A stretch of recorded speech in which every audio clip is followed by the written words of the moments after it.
Hey everybody, welcome back to Bible Fun with the Duns. Today we read 1 Kings chapter 20, so let's get into it. Okay, 1 Kings chapter number 20 is a story about battles. Two different battles happen in this story, but here's what you need to initially see. So for several chapters, we've been talking about a major Israelite prophet. In chapter 17 and 18, he comes on the scene. He calls fire down from heaven. He proclaims a drought for 3 years. This powerful prophet, his name is who?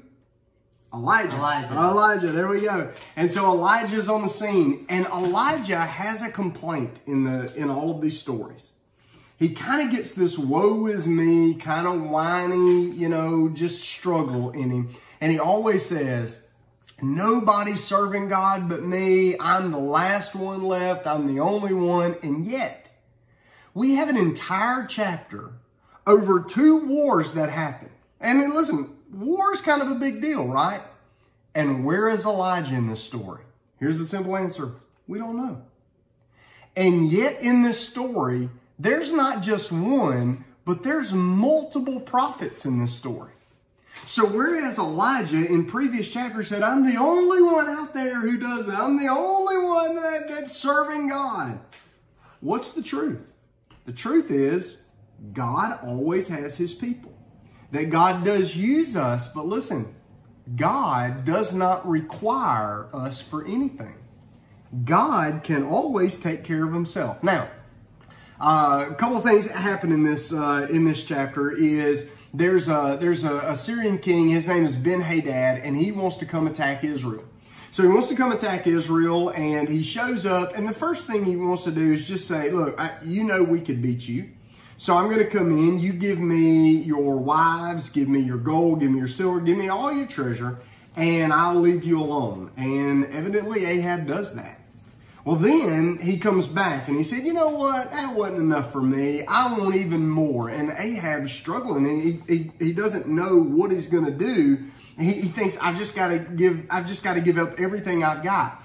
And here's what you come to realize.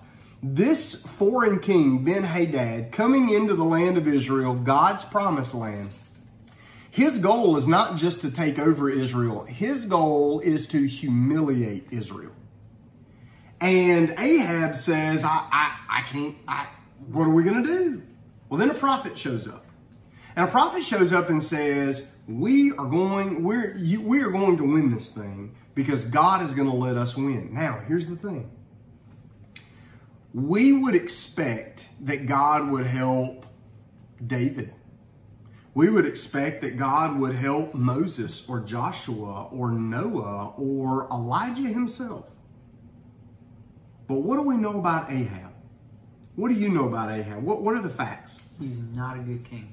He's not a good king. As a matter of fact, what the Bible says about him is that he does wicked in the Lord's sight. As a matter of fact, he is so wicked that all the other kings who come after him will be measured. Their wickedness will be measured about how wicked he was. So he is the standard for evil. And yet God helps him. Now, when we read this, we're going to go, why would God help a sinner and a terrible, wicked man like that? All right, but let's stop. How many are righteous?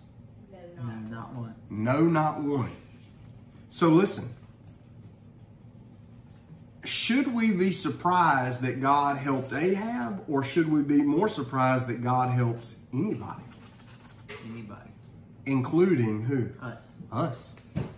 And so, this is a story of grace. Even though Ahab is a wicked, wicked man, God is a good, good God. I'm going to tell you something else. It also tells us something about God. Those who only know about God from a distance really misunderstand him. Because when Ben-Hadad loses, their kind of excuse for losing in battle was that God is a God of the mountains.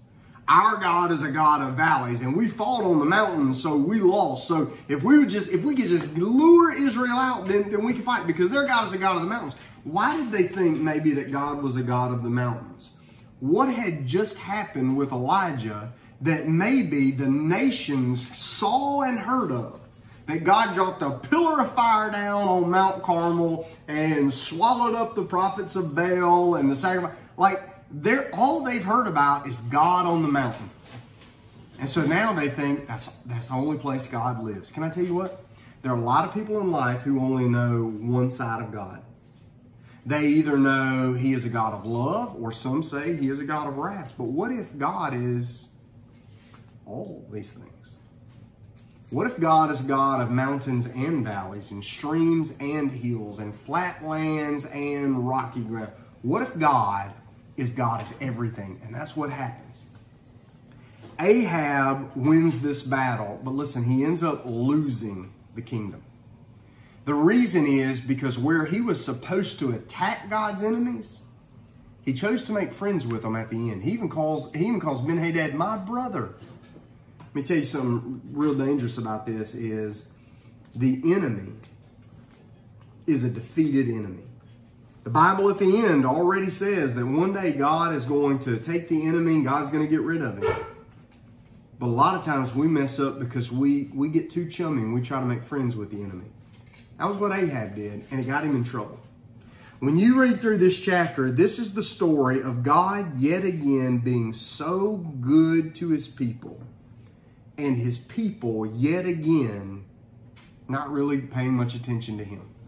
Here's what I want to do. I want us to consider that what if in this story, what if we have this story to remind us how good God is to love sinners like us? And if He loves us like that, then what does our response to Him need to be other than, and we need to cherish and obey? All right, we'll keep reading. We'll pick up next week in 1 Kings chapter 21. Have a great day. Bye.